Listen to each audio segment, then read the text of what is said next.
नमस्कार, JTV news मराठीमध्ये आपलं स्वागत. मी विलास महाले.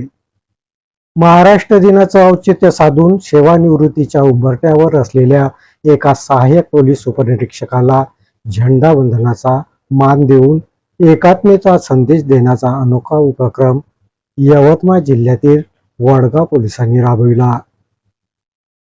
सेवानिवृत्तीपूर्वी राष्ट्रध्वज फडकविण्याचा मान मिळाल्याने सेवानिवृत्तीच्या उंबरठ्यावर असलेले सहाय्यक पोलीस उपनिरीक्षक प्रेमदास फुलुके यांच्यासाठी हा क्षण अभिमानासह भावुक करणारा ठरला.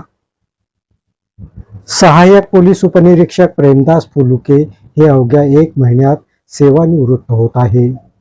त्यामुळे वडगाव पोलीस स्टेशनचे ठाणेदार विकास दांडे यांनी एक भावनिक आणि प्रेरणादायी उपक्रम राबवित फुलुके यांना कार्यालयीन झेंडावंदनाचा मान देत अधिकारी आणि कर्मचाऱ्यांमध्ये भेदभाव नसून सर्वजण एकाच कुटुंबाचा भाग आहेत असा एकात्मतेचा संदेश दिला.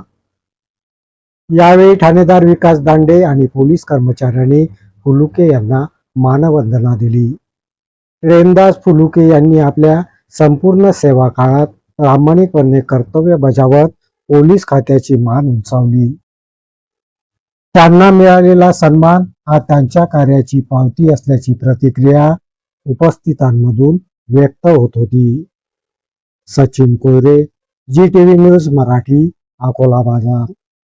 या बातमीपत्रात इथेच थांबतो. परत भेटूया नवीन बातमीपत्रात. तोपर्यंत पाहत राहा JTV न्यूज मराठी. नमस्कार.